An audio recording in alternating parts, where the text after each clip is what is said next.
I'm Roger Baker, Executive Director of the Stratfor Center for Applied Geopolitics at RANE, a global center of excellence for geopolitical intelligence and analysis.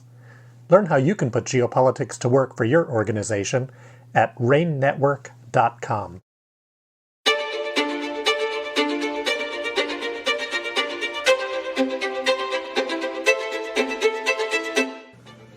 Welcome to RANE's Essential Geopolitics podcast. I'm Emma Kami, and I'll be your host for today's episode, where we will be discussing Saudi Arabia's nuclear ambitions and the prospect for a defense deal with the United States. I'm joined by RANE's senior analyst, Matthew Bay. Welcome to the podcast, Matthew. Thank you, Emma. So to start us off, why is Saudi Arabia and the United States making apparent progress on a deal involving nuclear energy technology? So the Biden administration has tried to tie Saudi Arabian negotiations over things like the nuclear power deal, as well as defense, etc., to Saudi normalization with Israel. And for the Biden administration, this has been a signature way for them to try to, in a sense, one up what the Trump administration did around normalization for Israel, not only for political purposes, but also just because, in general, U.S. Partners in the Middle East partnering together like Israel with Saudi Arabia would generally be good for the United States because it would allow the United States to more closely focus its efforts on China without necessarily being drawn back into some sort of a conflict within the Middle East. Additionally, the cooperation between Israel and Saudi Arabia would also allow for them to be more coordinated on their policies against Iran. And the Biden administration is also right now looking at China and viewing some of the deals that China has signed in the Middle East over the last year, specifically looking at the normalization agreement between Iran and Saudi Arabia. The Biden administration is trying to now essentially make sure that it still has a large enough influence within the Middle East and that China is not the one that's driving a lot of the agenda things.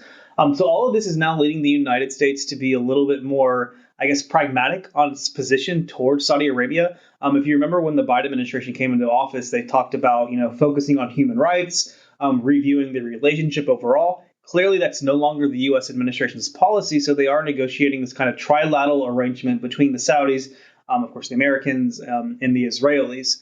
Now, the nuclear aspect of it is something that Saudi Arabia is trying to take advantage, recognizing that they have their own ambitions as a nuclear energy power, not necessarily nuclear weapons. That's a whole other issue, which is one of the things that the U.S. is actually concerned about, is like the ultimate intentions of Saudi Arabia. But in recognizing that the administration here in the United States is willing to at least offer some concessions because it's being more pragmatic on the issue overall, the Saudis are trying to get a better deal when it comes to nuclear power and get some of the things that they are wanting, like potentially even enrichment inside Saudi Arabia, included into the deal. Saudi Arabia has recently announced that it's going to move towards a safeguards agreement with the IAEA, the UN organization that is responsible for overseeing nuclear programs globally. If the idea there being that if Saudi Arabia accepts heightened scrutiny, that is clearly something that they would only do under the idea that they recognize that they will need to have more oversight of their nuclear program if they were to ever get sign a deal with the United States. Can you explain a little bit what the strategic value of a nuclear program to Saudi Arabia is? Right. So Saudi Arabia has a couple of reasons as to why they would want to pursue nuclear energy. The first is just from a sheer standpoint of economic development, energy diversification, etc. It would allow for them to diversify their domestic energy sources and free up some capacity to export oil and natural gas that they're currently using, at least some of domestically for power generation, for example. But there is the long-term question as to whether or not Saudi Arabia would have an interest in developing its own capabilities to develop nuclear weapons, particularly as it looks across the Gulf and sees that Iran has effectively adopted a hedging strategy to where it wants to have a nuclear program that then gives it the option of a weaponization sometime down the road. If Iran was able to get a nuclear weapon or develop nuclear weapons, the Saudis would certainly think about what that means for the security relationship and security risk with Iran. They would be viewing having possession of a nuclear bomb in response to Iran as effectively a way to establish some level of deterrence against Iran. Of course, the U.S. would be concerned about just the idea of just nuclear proliferation in the Middle East at large. But that's kind of the way that the Saudis are looking at this. When Mohammed bin Salman, the crown prince, is speaking to Fox News or Western outlets, he's been very clear that if the Iranians get a nuclear weapon, the Saudis have to in some way or some capacity. So for the Saudis, having a nuclear energy program allows them to do more research around nuclear technology that in some cases may be transferable to a potential nuclear weapons program in the future. Right. That makes a lot of sense. And would Congress back the Biden administration on any agreement?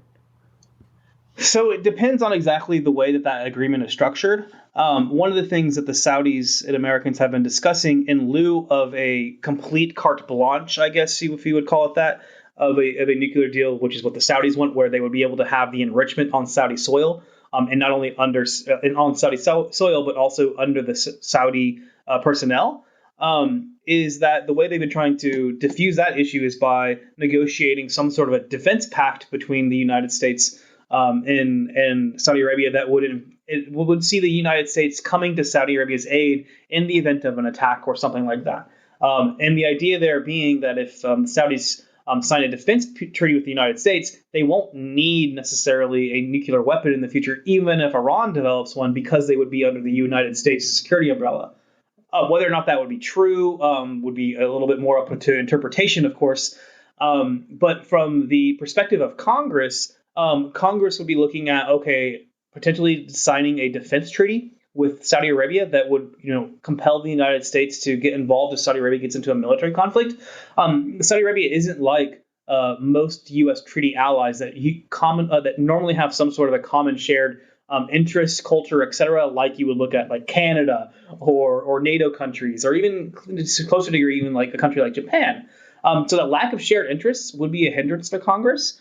Congress would also not be comfortable with Saudis doing a lot of enrichment on their soil.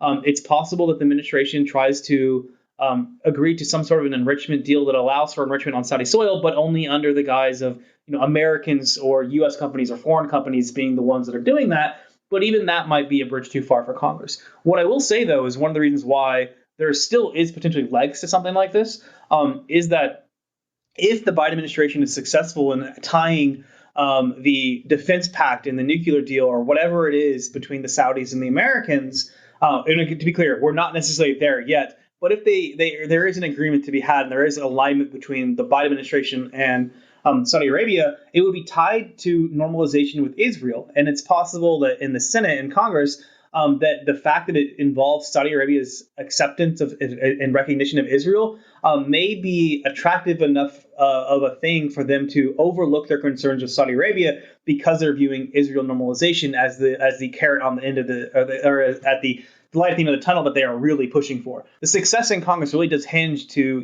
the connection of an agreement between the Saudis and the Americans to the agreement between the Israelis and the Saudis as well.